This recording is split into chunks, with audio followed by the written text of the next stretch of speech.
അമൃത് ഭാരത് പദ്ധതി പ്രകാരം പുനലൂർ റെയിൽവേ സ്റ്റേഷനിൽ നടക്കുന്ന നവീകരണ പ്രവർത്തനങ്ങൾ മന്ദഗതിയിൽ.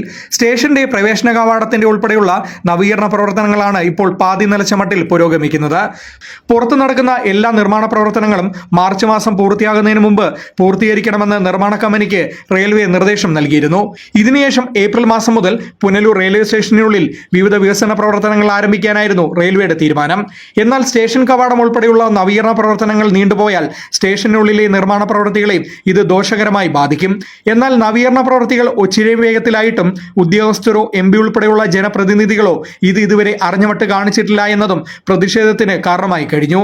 നിലവിലെ റെയിൽവേ സ്റ്റേഷനിലെ നവീകരണ പ്രവൃത്തികൾ വിചാരിച്ച തീയതിയിലും നീട്ടിക്കിട്ടാൻ ആർക്കോ നേർച്ചയുള്ളതുപോലെയാണ് നിർമ്മാണ പ്രവൃത്തികളുടെ പോക്ക് എന്നാണ് പുനലൂരുകാരുടെ പരിഹാസം.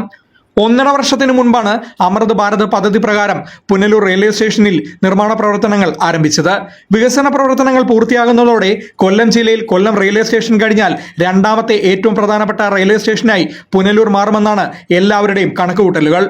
നിലവിലെ റെയിൽവേ സ്റ്റേഷൻ ബിൽഡിംഗിന്റെ നവീകരണം, പ്രവേശന കവാടങ്ങൾ, 1000 ചതുരശ്ര അടി അധികം വലുപ്പമുള്ള വെയിറ്റിംഗ് ഹാൾ, 800 ചതുരശ്ര മീറ്ററിൽ അധികം വലുപ്പം വരുന്ന പാർക്കിംഗ് ഏരിയ, പുതിയ പ്ലാറ്റ്ഫോം ഷെൽട്ടറുകൾ, 1-2 പ്ലാറ്റ്ഫോമുകളെ തമ്മിൽ ബന്ധിപ്പിക്കുന്ന ലിഫ്റ്റ് സംവിധാനങ്ങൾ, യാത്രക്കാർക്ക് ട്രെയിൻ സംബന്ധമായ വിവരങ്ങൾ ലഭ്യമാക്കുന്നതിനുള്ള digital passenger information system, ceremonial flag post, പ്ലാറ്റ്ഫോമിൽ ജലലഭ്യത ഉറപ്പുവരുത്തുന്നതിനായി കൂടുതൽ ടാപ്പുകൾ നിർമ്മിക്കൽ, ഇങ്ങനെ ഒട്ടേറെ പ്രവർത്തനങ്ങളാണ് അമൃത് ഭാരത് പദ്ധതി പ്രകാരം പുനലൂർ റെയിൽവേ സ്റ്റേഷനിൽ നടക്കേണ്ട നിർമ്മാണ പ്രവൃത്തികൾ.